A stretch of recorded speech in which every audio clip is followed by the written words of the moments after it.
Vehicle के ऊपर कोई पेड़ गिर जाता है, ऐसे में कैसे क्लेम लें, और इंजरी आती है जब पैसेंजर को या फिर उसमें जो ओनर होता है उसको, तो कैसे उसको क्लेम लें, उसमें क्या वो मोटर एक्सीडेंट के अंदर आएगा या नहीं आएगा, और कैसे किससे क्लेम लें। तो ये केस से समझते हैं। ये केस था कर्नाटका का, बेंगलोर का। एक ऑटो रिक्शा होती है जिसमें कुछ पैसेंजर बैठे होते हैं, बारिश होती है, बारिश होने की वजह से पेड़ के नीचे वो ऑटो रिक्शा लगा लेते हैं, वहां से पेड़ गिरता है, उसकी टहनी गिरती है एक बड़ी सी, उससे उसके ऊपर, ऑटो रिक्शा के ऊपर गिरती है, पैसेंजर को इंजरी आती है, एक पैसेंजर उसमें काफी ग्रीवियस इंजरी आती है, उसके पैर टूट जाते हैं। और ये बात थी 2007 की। उसके बाद वो क्लेम पिटीशन फाइल करता है एमएससीटी कोर्ट में, जहाँ पे 50 लाख वो कंपनसेशन वहां पे मांगता है। लेकिन जो एमएससीटी कोर्ट होती है वो उसको डिसमिस कर देती है 2013 में, ये कह के कि ये एक्ट ऑफ गॉड है और इसमें मोटर व्हीकल एक्ट में नहीं आता है। फिर वो उसको चैलेंज करता है एमएससीटी कोर्ट के ऑर्डर को कर्नाटका हाई कोर्ट में 2015 में। उसके बाद कर्नाटका हाई कोर्ट उसको डिसमिस कर देता है, ये कह के कि डिले फाइल किया है, डिले की वजह से डिसमिस कर देता है। फिर वो सुप्रीम कोर्ट पहुंचता है, इसमें इंजर्ड जो होता है, क्लेमेंट जो होता है। सुप्रीम कोर्ट ने मैटर को रिवर्स किया, वापस कर्नाटका हाई कोर्ट को भेजा और कहा कि कंडोनेशन डिले होके आप इसको सुनिए।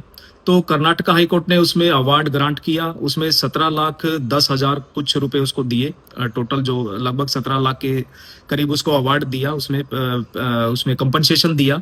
और कर्नाटका हाई कोर्ट ने उसको डिवाइड किया, 25% उसमें देगा महानगर पालिका, और दूसरा उसमें 25% देगा हॉर्टिकल्चर डिपार्टमेंट, यानी कि वो हॉर्टिकल्चर जो डिपार्टमेंट होता है जो पेड़ों का रख रखाव करता है, उनको भी देख रेख करनी चाहिए। कोई पेड़ ज्यादा पुराना है, उसकी कोई टहनी टूटी हुई है या कोई गिर सकती है, तो इसलिए 25% हॉर्टिकल्चर डिपार्टमेंट देगा। और बाकी का जो 50% है वो देगा इसमें जो ऑटो रिक्शा का जो इंश्योरेंस था, जो इसमें इंश्योरेंस कंपनी जो भी थी वो इसमें देगी।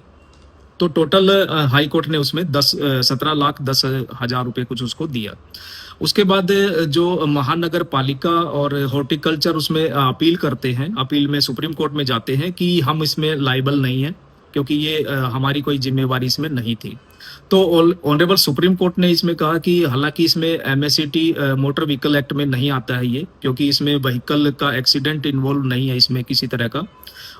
हालांकि ऑनरेबल सुप्रीम कोर्ट ने कहा कि अगर इसको दोबारा से मैटर को भेजा जाता है, उसको यहाँ नहीं सुना जाता है, तो एक तरह से इनजस्टिस होगा, जो कि पहले से ही जिसके पैर टूट चुके हैं, ग्रीवियस इंजरी है, उसको दोबारा से फिर से लिटिगेशन में खींचना एक तरह से अन्याय होगा।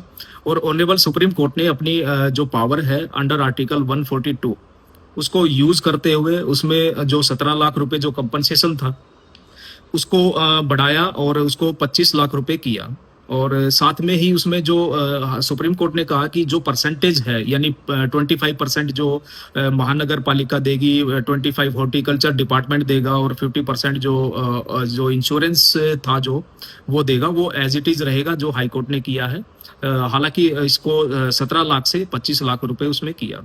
तो ऐसे केसेस में जब कोई ऐसा इंसिडेंट होता है तो आप इस तरह से उसमें डिपार्टमेंट में हॉर्टिकल्चर डिपार्टमेंट है या फिर जो गाड़ी का इंश्योरेंस कंपनी है उससे आप ऐसे क्लेम ले सकते हैं ऐसी कंडीशंस में। Thank you.